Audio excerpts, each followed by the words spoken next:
Welcome back to the Relaxing Ghost channel here on YouTube. As always, your host with the most, Ghost.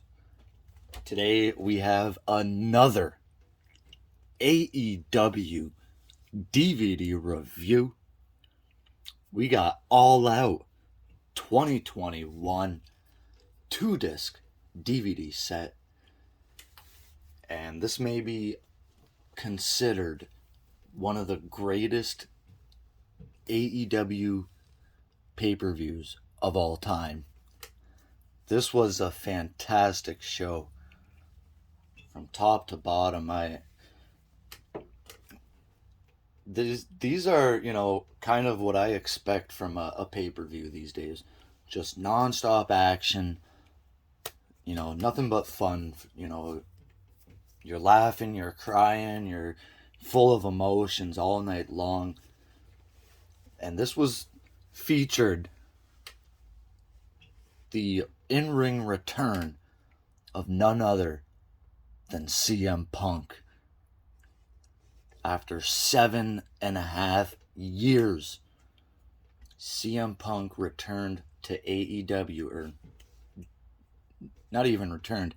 CM Punk debuted with AEW after leaving WWE, after all that nonsense and whatnot, whatever happened. It honestly looked like Punk may never wrestle again. I was getting to that point where I thought it was never going to happen. It was that far gone.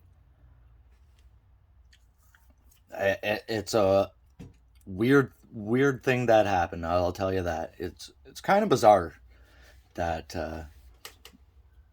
I don't think it came out of nowhere. I'm sure these guys were back and forth quite a bit, but a very, very cool moment. CM Punk returned to that epic show there. They sold out Chicago in on a Rampage episode, something like that. And CM Punk returned here to wrestle Darby Allin. That was the main event of this show. Regardless of anything else that happened, CM Punk's first match back in 7+ years was a hell of a moment. And yeah, this was also in Chicago, as were the other All Out pay-per-views and All In. So this was September 5th, 2021, Chicago, Illinois, or what they call Metro Chicago, I guess. At the former Sears Center, now the Now Arena. They filled over 10,000 folks here. 10,543 in attendance. Pretty sure these are closer to legit numbers than anything WWE ever puts out, but that's besides the point.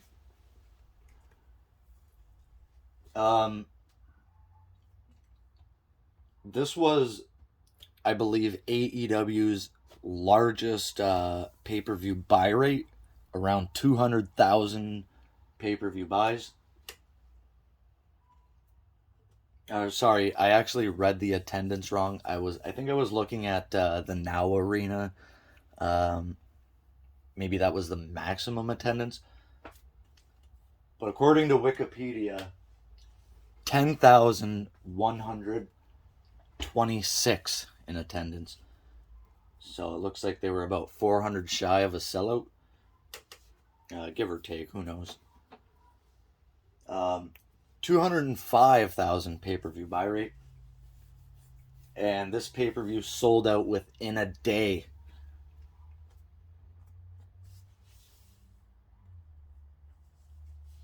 And similar to the previous couple of pay-per-views, I think I mentioned this in the they were breaking records that haven't been broken since 1999. This was the highest grossing pay-per-view, since non-WWE since 1999. And there was surprise debuts. epic, epic, and highly rated. This was I believe one of the uh, also one of the first pay-per-views held outside of Daly's place since all the COVID stuff happened. So probably their largest attendance since all the COVID stuff happened as well. Probably since Revolution 2020, I want to say. So there is 10 matches on this show. Pretty cool cover. You got CM Punk front and center. I do think the black and white is cool, but I'm just not a big fan of a million people on the cover. This should have been one man on this cover, maybe a couple, but I think you want that big shot of CM Punk with the Sears Center and whatnot. But we got Darby Allin, Sting, Omega, Jericho, Christian, Eddie Kingston, Moxley. You got Penta, Ray Phoenix, Thunder Rosa, Britt Baker, the Young Bucks, Mark Henry, MJF and the Big Show, Paul White, Miro, and is that, what's his name? Forget his name. QT Marshall. There you go. But yeah, so really cool cover. You got the Chicago skyline there. Spine, you got Omega and Christian. So this was the height of Kenny Omega's big championship reign, the belt collector era. So hopefully Omega's ready to return soon. It's going on, a good 6-8 months now since we've last seen Kenny Omega on television. I'm honestly thinking maybe we see him around Forbidden Door, but there's still no word on his surgeries and things like that. So yeah, this pay-per-view was filled with moment after moment. There was one canceled match on this pay-per-view, which was Pac versus Andrade. And it was announced that, it was scheduled for a future episode of Rampage.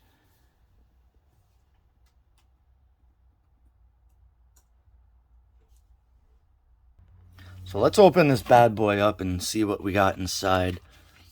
Pretty cool disc art. Always love this disc art. It's art.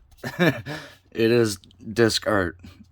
Disc 1 and disc 2 with our extras. And really cool shot of the building there in Chicago. It's really hard to see sometimes behind the plastic. I'm not sure if it comes across the greatest on camera.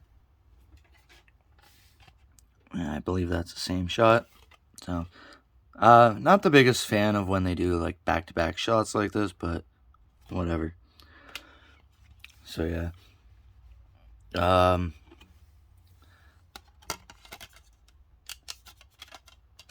Yeah, just a buyer beware, guys. If you are, buying these, when they do ship, sometimes the discs will come loose. So just be aware of that.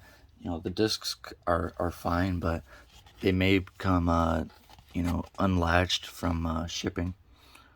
So let's get into this massive card. Still no runtimes or anything on these DVDs, but disc 2 with our extras was the buy-in 10-man tag. And we also had the Countdown to All Out extended cut. And then we have, so many really cool shots with all these great moments. With Suzuki, Punk, Paul White, Bryan Danielson, Adam Cole, Ruby Soho, Jon Moxley, MJF, Thunder Rosa, Darby Allin, and Britt Baker. So really quickly, who was in that 10-man tag? Gonna look it up for you guys. It was the Best Friends, Orange Cassidy, Chuck Taylor, and Wheeler Yuta with Jurassic Express, Jungle Boy, and Luchasaurus versus the Hardy Family Office, Matt Hardy, Private Party, and Hybrid 2, Angelico and Jack Evans. So, just kind of a quick 10-man tag. The matches I don't believe are in order here, but we'll just read them how they appear. We got Paul White versus QT Marshall, a women's casino battle royal. So I'm a big fan of these casino battle royal matches. They're one of my favorite match types that AEW does. And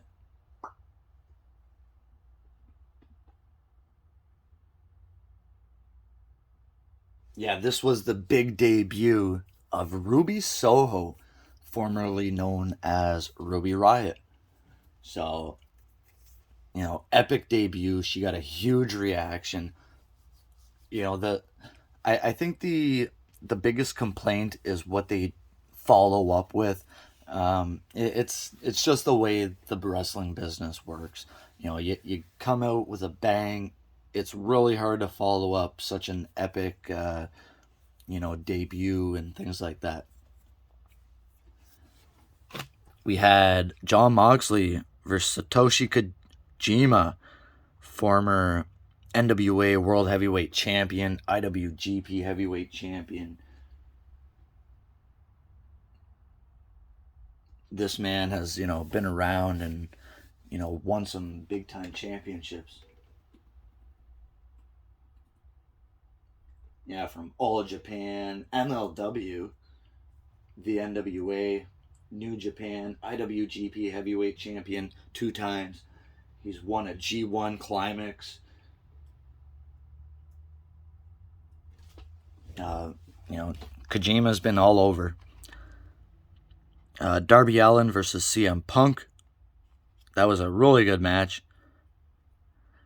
MJF versus Chris Jericho, the final fight. And this was a really good build up to this match, which featured the 5 labors of Jericho. We seen Juventud Guerrero, Nick Gage, couple of other really fun matches there with Jericho. So yeah, the 5 labors of Jericho. It was Shawn Spears, Nick Gage, Juventud Guerrero, and Wardlow. The 5th labor was MJF, which Jericho lost. And then here we got to the final fight, which Jericho won, or he would never wrestle again on AEW or something like that. I'm not a fan of those storylines, but this was really well built. I really liked the 5 labors of Jericho and everything like that. Got the TNT Championship match, Miro versus Eddie Kingston. Fantastic steel cage match for the AEW World Tag Team titles. The Young Bucks versus the Lucha Brothers. I mean, that was violent. It was incredible, that match. AEW Women's Championship match, Dr. Britt Baker versus Chris Statlander. Not the greatest match ever, but I think this was just prolonging Britt Baker's reign here. And then for the AEW World Championship, Kenny Omega versus Christian Cage. This was actually a really good match, and so much had happened up to this point in the night. It was, honestly, it was why Kenny Omega was the world champion. This guy went out there and had one of the best matches of the night, retained the title. Then we seen, I believe first we seen Adam Cole, and then we seen Daniel Bryan. Yeah, and then that led to the Grand Slam pay-per-view, I believe, or the Grand Slam Dynamite, which was Danielson and Omega going to that 30-minute draw. That was one of my favorite matches, honestly. Brian Danielson coming into AEW, putting on one of the best matches I've seen in a long time with Kenny Omega. And this is, honestly, that's how you make a draw work.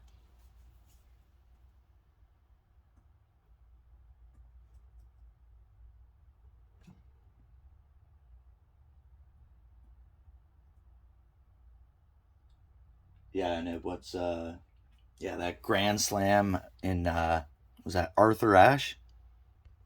And Brian Danielson, despite not winning a whole lot, has been having some of the greatest matches in AEW.